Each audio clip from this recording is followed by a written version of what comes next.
டே 27 digital marketing. நீங்கள் நம்ம வீடியோவில் என்ன பார்க்க போகிறோம்னா டைப்ஸ் ஆஃப் எஸ்இஓனா என்ன சொல்லி பார்க்க போகிறோங்க. அதோட ப்ராசஸ் என்னன்னு நம்ம பார்க்க போகிறோங்க. அதில் ஃபஸ்ட் டைப் தான் ஆன் பேஜ் எஸ்இஓன்னு சொல்லுவாங்க. கூகுள் மாதிரியான சர்ச் இன்ஜின்களுக்கு அதுக்கேற்ற மாதிரி கைட்லைன்ஸ் வச்சுருப்பாங்க. அந்த கைட்லைன்ஸ்க்கு ஏற்ற மாதிரி தான் நம்மளோட வெப்சைட்டோட கண்டென்ட்டையோ இமேஜையோ இல்லை மெட்டா டைட்டிலையோ இல்லை டிஸ்கிரிப்ஷனையோ நம்ம ஆப்டிமேஷன் பண்ணுற ப்ராசஸ் தாங்க ஆன் பேஜ் எஸ்இஓன்னு சொல்லி சொல்லுவாங்க. இதில் செகண்ட் டைப்பு ஆஃப் பேஜ் எஸ்இஓன்னு சொல்லுவாங்க.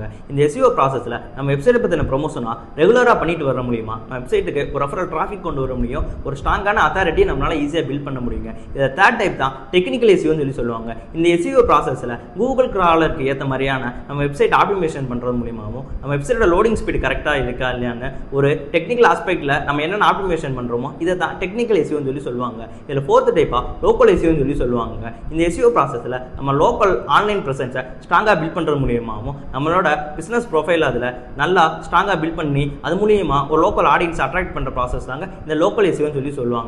இப்போ நம்மளுக்கு இந்த 4 டைப் ஆஃப் எஸ்இஓ ப்ராசஸ்னா என்னன்னு சொல்லி தெரிஞ்சிச்சுங்க. இனி வேற அப்கமிங் வீடியோஸில் இந்த ஒவ்வொரு டைப்ஸையும் நம்ம டீப்பாக என்னன்னு சொல்லி பார்ப்போங்க. இந்த மாதிரியான யூஸ்ஃபுல்லான டிஜிட்டல் மார்க்கெட்டிங் ரிலேட்டட் வீடியோஸ் நீங்கள் ரெகுலராக பார்க்கணுமா, பிரீமியர் ஸ்கூல் ஆப் டெக்கை ஃபாலோ பண்ணுங்க.